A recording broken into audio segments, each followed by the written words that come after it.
إن تنصروا الله ينصركم ويثبت أقدامكم. Pada suatu hari, saya bersenggolan dengan seorang yang tidak saya kenal. Maka saya pun spontan bereaksi, "Oh, maafkan saya." Maka dia pun menjawab juga, "Maafkan saya." Orang itu dan saya berlaku sangat sopan. Maka kami pun berpisah dan saling mengucapkan salam. Subhanallah. Minta maaf, kemudian apa? Assalamualaikum. Akan tetapi ceritanya berbeda begitu saya sampai di rumah. Pada hari itu juga ada salah satu kolega terbaik saya menelpon. Maka dengan bahasa yang sangat lembut dan santun, saya pun ngobrol dengan kolega saya. Ketika saya sedang asyik nelpon, tiba-tiba anak laki-laki saya berdiri diam-diam di belakang saya. Saat itu saya berbalik dan hampir saja saya membuat anak saya jatuh. "Minggir, main sana." "Ganggu saja," teriak saya dengan marah. Dia pun pergi dengan hati yang hancur dan merajuk. Malam itu saya berbaring di tempat tidur. Antara sadar dan tidak, saya mendengar sebuah suara yang berbisik, "Aku akan memberikan gambaran kepadamu bagaimana ketika nyawamu dicabut. Namun sebelumnya, aku akan izinkan engkau untuk melihat lorong waktu sesudah kematianmu. Sewaktu kamu berurusan dengan orang yang tidak engkau kenal, etika kesopanan engkau gunakan. Akan tetapi, dengan anak yang engkau kasihi, engkau perlakukan dengan sewenang-wenang. Akan kuberi lihat setelah kematianmu hari ini, bagaimana sikap atasanmu, kolegamu, sahabat dunia mayamu, dan juga engkau akan melihat bagaimana sikap anak dan istrimu ketika engkau tinggalkan." Aku pun melihat hari itu saat jenazahku masih diletakkan di ruang keluarga.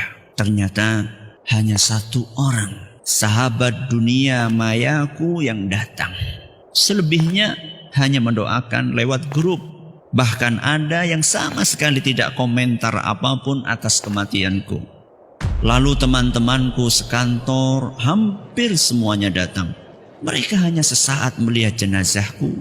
Kemudian mereka asyik foto-foto dan mengobrol. Bahkan ada yang masih sempat asyik untuk membicarakan aibku sambil tersenyum-senyum. Bos yang aku hormati hanya datang sebentar, melihat jenazahku, dalam hitungan menit kemudian dia langsung pergi lagi. Dan kolegaku yang selama ini aku telepon dengan bahasa yang sangat sopan, tidak ada satupun yang aku lihat datang. Aku melihat anak-anakku menangis di pangkuan istriku. Yang paling kecil berusaha menggapai-gapai jenazahku, meminta aku bangun. Namun istriku menghalaunya. Istriku pingsan berkali-kali. Aku tidak pernah melihat dia sekacau itu. Kemudian aku teringat betapa sering aku acuhkan panggilan istriku yang mengajakku untuk mengobrol. Aku selalu sibuk dengan HP-ku, dengan kolega-kolegaku, dengan teman-teman dunia mayaku. Lalu aku lihat anak-anakku. Sering ku hardik dan ku bentak mereka saat aku sedang asyik dengan ponselku. Saat mereka ribut memintaku untuk aku temani. Ya Allah, maafkan aku. Pada hari yang ketujuh, sejak kematianku, ternyata teman-temanku sudah melupakanku semuanya.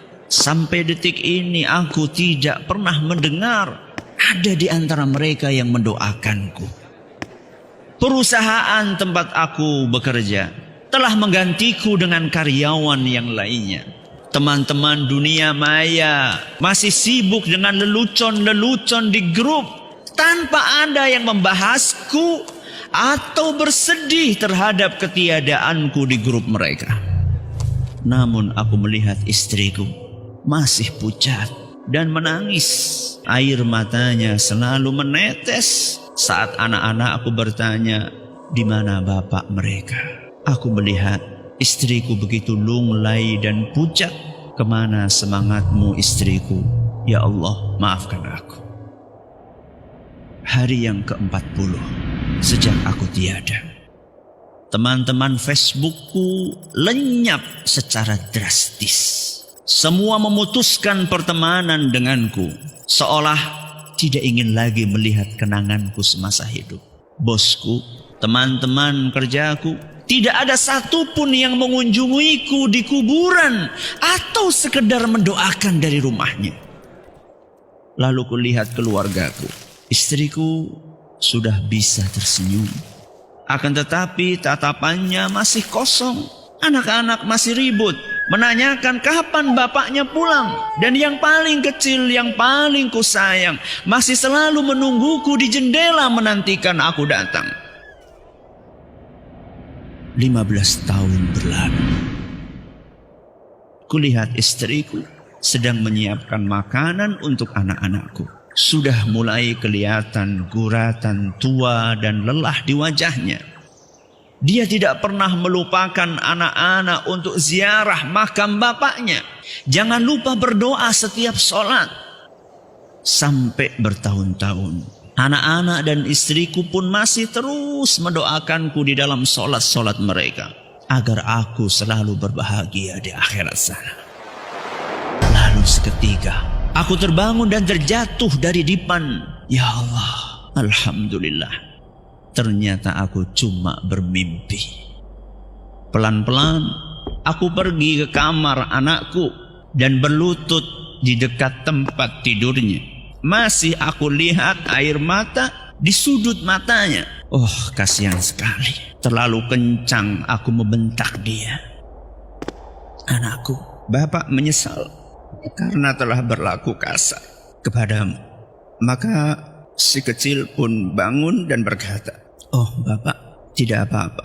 Aku tetap mencintaimu." "Anakku, aku mencintaimu juga. Aku benar-benar mencintaimu. Maafkan aku, anakku." Dan kupeluk anakku, kuciumi pipi dan keningnya. Lalu kulihat istriku tertidur. Istriku yang sapaannya sering aku acuhkan. Ajakannya untuk berbicara sering aku sengaja berpura-pura tidak mendengarnya. Bahkan SMS darinya sering aku anggap tidak bermakna. Maafkan aku, istriku. Apakah kita menyadari bahwa jika kita mati esok pagi, perusahaan di mana kita bekerja akan dengan mudah mencari pengganti kita dalam hitungan hari. Teman-teman akan melupakan kita sebagai cerita yang sudah berakhir. Bahkan beberapa masih menceritakan aib-aib yang tidak sengaja kita lakukan. Teman-teman dunia maya pun tidak akan pernah membahas lagi, seolah kita tidak pernah mengisi hari-hari mereka. Lalu aku rebahkan diriku di samping istriku. HP-ku masih terus bergetar. Berpuluh-puluh notifikasi masuk menyapa aku, menggelitik untuk aku buka. Akan tetapi tidak. Aku matikan HP-ku. Aku pejamkan mata. Maaf, bukan kalian yang akan membawaku ke surga. Bukan kalian yang akan menolongku dari api neraka. Akan tetapi ini dia keluargaku yang saat kita tinggalkan akan merasakan kehilangan selama sisa hidup mereka.